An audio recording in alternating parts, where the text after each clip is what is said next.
Hey guys, I wanted to give you a way to think through change. So if you're considering changing your gym or how you do things, or you're considering expanding or downsizing, or you're thinking about affiliating or de-affiliating, I want to give you a kind of a mental model to work through it.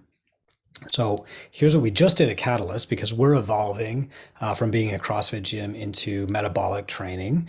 And this is the process that we thought through. So the first is your mission, and this is your why. Okay. So when you read a book by Simon Sinek, like Start with Why, what you'll hear is that you need to keep asking questions until you get to like your root motivation. So for example, you say, I love doing yoga. So I'm going to open up a yoga gym. And I would say, why do you want to open up a yoga gym? And so you could say, well, I want to teach people yoga. Why do you want to teach people yoga? Well, it helps them with their inner calm, and it helps them with their flexibility, and it improves their longevity and inner peace. Wonderful. So that's actually your mission, is to help people achieve inner peace and flexibility. Okay. And I could even maybe ask you why that is again, and maybe, even go deeper, but that's your mission. Many people confuse their method with their mission, but I'm going to come back to that.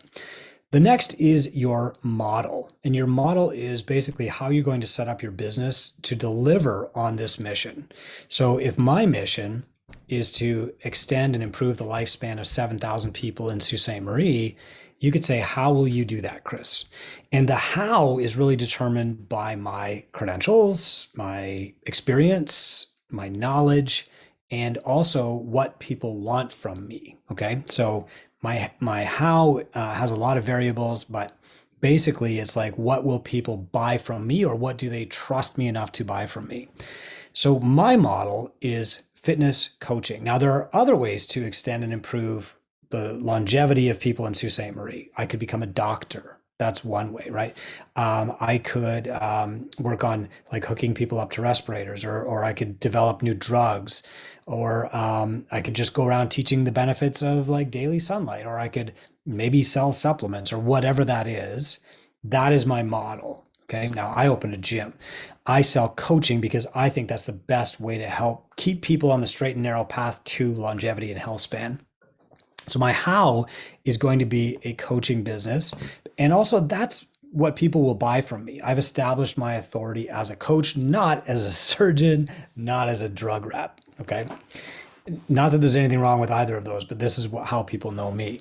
And then my method, this is my what. So these are my tools. Okay. How am I going to do that? What skills, knowledge, experience do I possess that will help me get to my mission of extending the life and health span of 7,000 people in Sault Ste. Marie?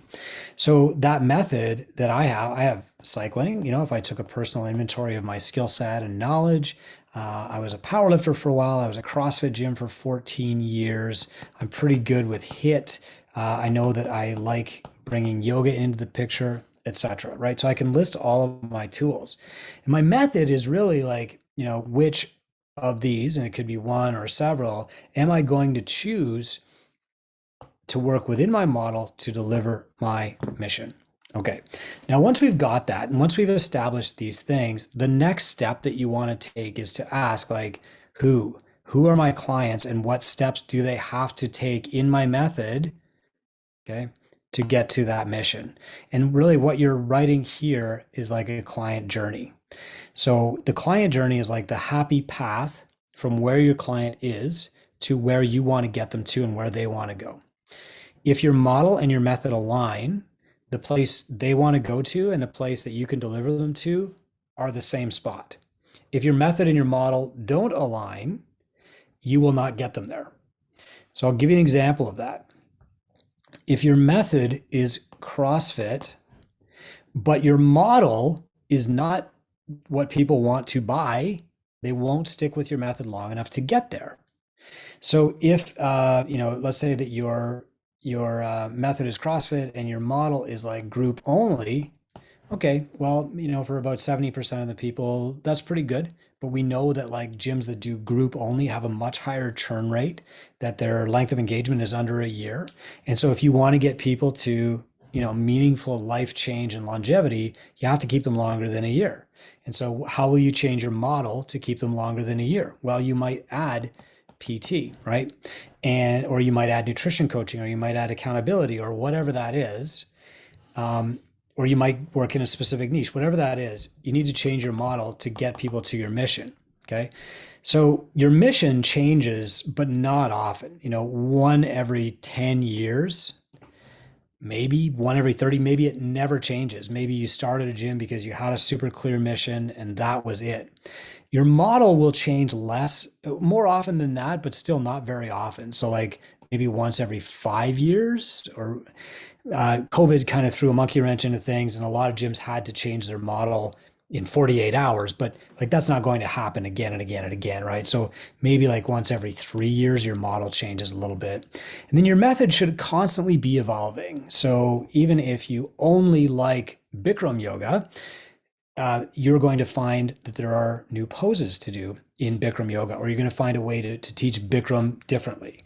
Okay. If you just want to teach CrossFit, that's fine, but you'll notice like new technology being brought in, new skills being brought in, new exercises, new ways to teach it, new programming, new methods for delivery, new certifications.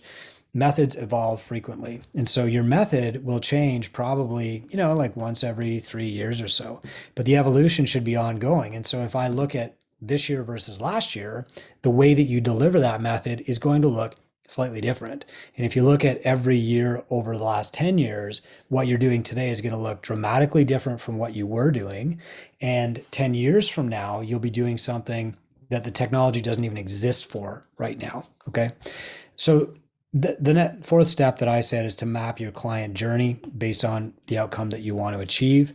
You might have more than one client journey because you might have more than one avatar. Okay. And so you want to map the journey separately for those. We have 3 avatars at Catalyst. One is fat loss, one is get fit, one is perform. But the point is that you map this client journey with your mission at the end. Okay. And where their starting point is the start, and you work backward from that mission if you have to get them there. Obviously, at some point, the method has to work in here. So your model comes into play at the point of purchase. Your model is how you match what they want versus what they need, or what you're selling with what they are trying to buy. Okay. So your model comes into play at the no sweat intro. And it also comes into play at every goal review, every follow-up, whatever you want to call it, progress measurement. Your method comes into play after they buy. So that's when they learn about the thing that you're teaching. Okay, Taekwondo, they start learning about that from the point of sign up. And that first span might be your on-ramp period or whatever. All I want to do today is give you kind of a thinking model where instead of saying, oh, I don't know if this thing is for me anymore, I've always been a jujitsu school, but now I'm thinking about moving to MMA. This gives you a way to think about it in a process-driven way to lead you to the outcome that you actually want to create. Hope it helps. Talk to your mentor for more.